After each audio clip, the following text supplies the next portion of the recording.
Welcome to War and Untold Stories. Here, we explore the hidden side of history, the daring prison escapes, and the shocking crimes that history tried to forget. Don't forget to subscribe, hit the like button, and share your thoughts in the comments. Now, let's dive into today's story. June 1876. The winds swept across the rolling hills of Montana. What began as a summer day soon became one of the most dramatic battles in American history. A clash that would echo through the centuries, a battle where legend was born.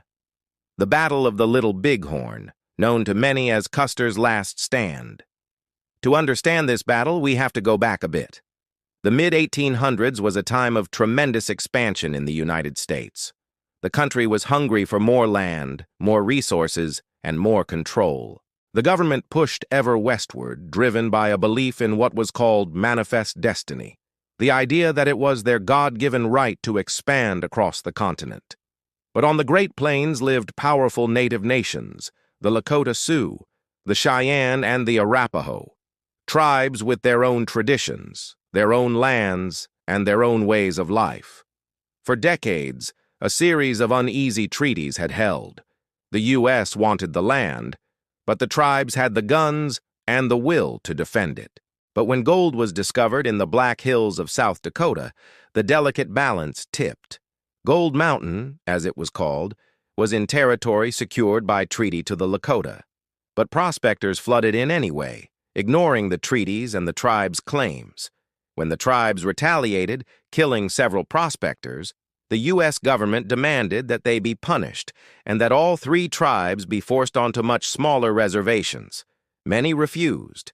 For them, this was not just about land, it was about survival, freedom, and identity. On one side was the military might of the United States, disciplined, well-armed, and backed by the full force of the federal government. On the other side were the Lakota Sioux, the Cheyenne, and the Arapaho, united under powerful leaders, bound together by ancient ties to the land, and determined to defend their way of life. Among the native leaders was a man named Sitting Bull. His name in the Lakota language meant Sitting Bull, a reference to a dream he had long ago of seeing himself as a great leader. Sitting Bull was a spiritual leader, as well as a chief of the Hunkpapa Lakota. He was known for his wisdom, his bravery, and his visions of victory against the U.S. Army. Also fighting on the native side was another towering figure, Crazy Horse, the Oglala Lakota warrior. He was a man of few words, but his actions spoke volumes. He was fearless in battle, a brilliant tactician, and deeply committed to defending his people and their way of life. Together, Sitting Bull and Crazy Horse inspired thousands of warriors to gather in a great encampment along the Little Bighorn River in Montana. Here, warriors from several tribes came together, united in their opposition to the U.S. government's demands. There were probably between 1,500 and 2,000 fighters in total, making it the largest gathering of native warriors the Plains had ever seen. But the tribes weren't just fighting because the U.S. government told them to leave their ancestral lands. They were defending their very way of life. Their connection to the land wasn't just a place they lived on. It was a living, breathing entity that sustained them. Removing them from this land would be like removing a part of their soul. On the other side was Lieutenant Colonel George Armstrong Custer. Like many Americans of his day, Custer believed in the idea of manifest destiny. He saw Native Americans as obstacles to progress and believed that it was his duty to remove them. A graduate of West Point, Custer was a Civil War hero. He was young, ambitious, and reckless. He was known for his bold charges and daring moves, but also for his arrogance and underestimating his opponents. Now, at the height of his career, Custer was given command of the 7th Cavalry, an elite regiment tasked with fighting native tribes in the West. In the summer of 1876, the U.S. Army launched a three-pronged campaign to force the tribes back onto reservations. Custer and his 7th Cavalry were part of this plan. By late June, scouts reported a large native camp in the valley of the Little Bighorn. Custer believed he faced a few hundred warriors. In reality, Sitting Bull and Crazy Horse commanded between 1,500 and 2,000 fighters. This was the largest Native American force the U.S. Army had ever encountered. Still, Custer saw an opportunity for glory. On June 25, 1876, Custer divided his 600 men into 3 groups. This was a risky move. One column under Major Reno attacked first. As Reno's men charged the southern end of the camp, they were met with a storm of arrows, rifles, and mounted warriors. Panic set in. Reno's troops retreated in chaos. Many were cut down in the open plains. Meanwhile, Custer rode north with about 210 men expecting to hit a smaller flank of the village, but he instead found himself facing thousands of warriors. The hills echoed with gunfire as Custer's men fought desperately.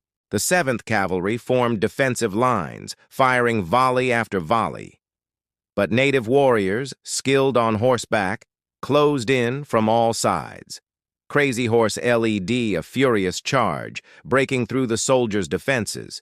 Accounts tell of hand-to-hand combat, the thunder of hooves, the cries of warriors, and the smoke of rifles. Custer rallied his men, calling for them to stand firm, to fire, to fight to the death. But the odds were too great. Within less than 2 hours, the 7th Cavalry was annihilated. Custer himself fell, along with every man under his command. News of the defeat shocked the United States. For many Americans, it was unthinkable. An entire battalion wiped out. The newspapers called it Custer's Last Stand, immortalizing him as a tragic hero. But for the native warriors, it was a moment of triumph, proof that their way of life could be defended. Yet this victory was bittersweet. The U.S. Army, outraged, launched a relentless campaign of revenge. Within a year, Sitting Bull fled to Canada. Crazy Horse was captured and later killed, and the freedom of the Plains tribes was crushed. Today, the Little Bighorn battlefield is a memorial. Markers stand where soldiers fell. A monument honors native warriors who fought to protect their lands. The story lives on in books, films, and memory. For the Lakota and Cheyenne, it is a symbol of resistance and survival. For the United States, it remains a lesson about hubris, broken promises, and the cost of conquest. And so we come to the end of this story. A story of 2 worlds on a collision course, of dreams of manifest destiny and the ancient ties to the land, of a tactical genius and a last desperate stand. But perhaps the most important question is, why do these stories matter? Why do we need to remember the Battle of the Little Bighorn? For many, it's easy to see only a military defeat, a black mark in the history of the United States. But to do so is to miss the larger picture. The Battle of the Little Bighorn was a pivotal moment, not just in Native American history, but in the history of the United States as a whole. It was a clash of cultures, a fight for land, for freedom, and for the right to exist. It was a reminder that the pursuit of progress and the respect for indigenous rights are not mutually exclusive. As we reflect on this historic event, let's remember those who fought here, both Native American and U.S. soldier. Let's honor their bravery, their resilience, and their humanity. Let's remember the strategic brilliance of leaders like Sitting Bull and Crazy Horse, the tactical genius of George Armstrong Custer. And above all, let's remember the land, the silent witness to this epic struggle, the keeper of memories that time cannot erase. The Battle of the Little Bighorn was not just a clash of armies. It was a clash of worldviews, a conflict over land, resources, and the very definition of freedom. It was a battle that neither side truly won. For in the annals of history, the echoes of the Little Bighorn continue to resonate, reminding us that courage, resistance, and sacrifice are never forgotten. Thank you for joining me today on this journey through time. If you enjoyed this episode, please like and share for more engaging historical journeys. Until next time, stay curious and keep exploring the past.